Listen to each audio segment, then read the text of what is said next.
So now we're gonna move on to ear training. Now, ear training is something that you can do right along with learning their letters. And actually, you should be doing this right along. While you're doing the flashcards, you do those for 1 minute, then you move on and you do your ear training. This is something that is super important, but only takes maybe 3 minutes of your time each day until they master it. So ear training, a lot of people are not aware of, but it is crucial in learning how to read. So it's a little known secret. Most people might not admit this, but really learning to read is very much starts with your ear. So let me give you an example right here. If I say to you, if I say this word, cat, you might look at me and be, oh, cat. You heard that. Your ear recognized it, or your ear heard it, and you recognized it, and you're like, cat, that's easy. How about this one? At, bat, right? You heard it. You didn't see it. You heard it. And the same is true with your children. Now they're going to see sounds. They're going to see at, but they're going to hear it. And then they recognize, if you've ever seen a little kid learn how to read, when they're starting and they go, mat. Why? Because their ear heard it and they're like, oh, the light turned on. Wow, I did it. I know that. And they're so excited because they heard themselves. So that is why training their ear to hear these sounds is so important. Now, can you read if you're totally deaf? Yes, it can be done. It's a lot harder. There's a totally different method in doing it. But most of our children that are learning to read and that are watching, you parents that are watching this video, you don't have that problem. So we're going to work on training their ear to hear the sounds so that as they're reading, they can put those sounds together to make a word. So I want to stop here really quick and just caution you. Some kids pick up on this very easy, very quick. You say, what's the beginning sound of ball? And they say, buh. Or you show them a few times and they get it and they're flying. Other kids take a little longer and they need more practice and they need to make it really big. So I'm going to show you how to do that. And if your kid learns in 1 day, awesome, move on. If they don't, be patient. They can get it. They just need lots of practice. And be careful when you have more than one child not to compare them. Of my 5, they all learned very different.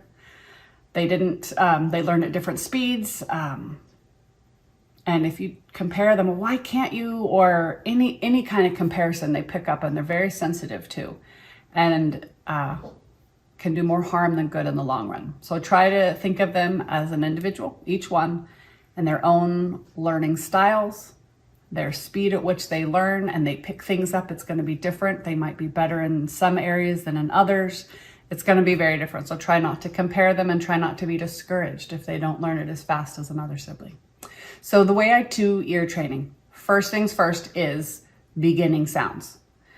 Those are the easiest to hear and they're the easiest to recognize. So the first way you do it, the first time you do it, you make it really big, like this. Johnny, what is the beginning sound of ball? B, ball, b, ball. And you say it a few times so that they can hear you. Now, they'll look at you and they might go, ball. But the first sound, and sometimes that helps to write it out, B-A-L. And then you underline that letter B. What's the first sound so they can see what you mean by first sound? B, ball, B is the first sound, isn't it? And they're like, yeah. Then you go to the next one. What's the first sound in mitt? Mitt. And you make that first sound really big, really obvious. Yes, you're telling them ahead of time what it is. But what you're doing is you're training their ear to hear it first. What sound are you looking for? That first sound, you make it big. They get the point. You want the first sound. So you start out with that, and it might be in 1 day. They haven't. You can say, what's the first sound in big? And they say, buh. Most of the time, that's not the case. So it might be a week or a month. Who knows how long it will take to make that first sound big. Every time you say a word, what's the beginning sound of tag? Tag. Say it as big as they need it. When they start recognizing it and catching on to what you're wanting, you could make it a little bit smaller, like this. What's the beginning sound of dog? If they get it, great, you move on. If they don't, then you make it big for them again. The beginning sound of dog. Dog. Say it again. Oh, duh. They got it.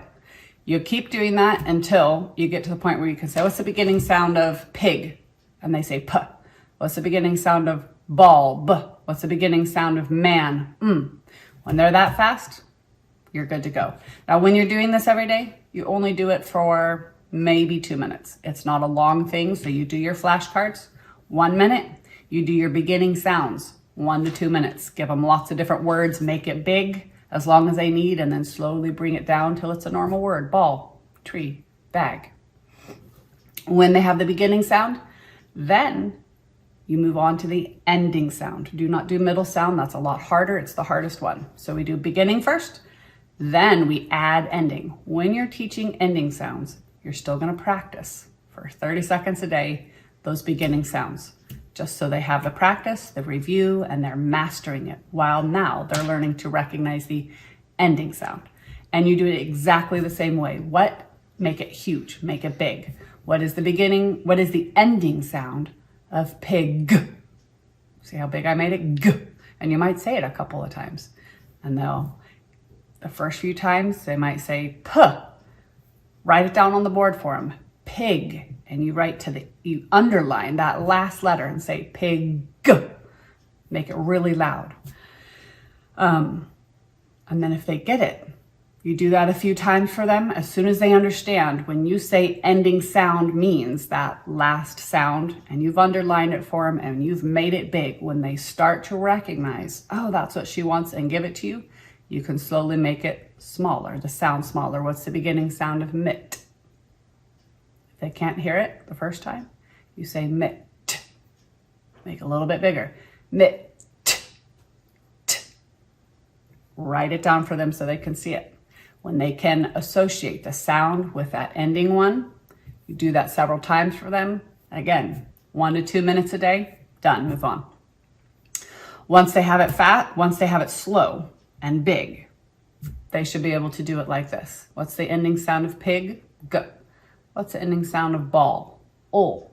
That fast, without you making it big. When they can do that, then, and only then, are you ready to move on to the middle sound? Middle sound is the hardest. Again, write it out for them. Underline that middle sound. What's the middle sound of You don't make the beginning and ending big. You make the middle big so they can hear that middle sound. Pig. And you ask them, what's the middle sound of pig? P-ig. What's the middle sound of at? Make it big. When they start recognizing it, they can see it, they hear it, they can hear it nice and big. Slowly make it smaller until you can say, what's the middle sound of pig? I. What's the middle sound of dad? Ah. So then, again, even though you're learning middle sound, you still take 20 to 30 seconds and throw maybe 5, 10 words at them, maybe 5, beginning sound and 5 ending sound. And then that kind of primes your ear to be looking or not looking, but listening. And then you focus on that middle sound. Once you think all 3 are good, then you throw names at them, words. What's the beginning sound? What's the ending sound? What's the middle sound? When they can get all 3, it doesn't matter what you ask for, without making it nice and big for them, and they get it easily, then you're ready to move on.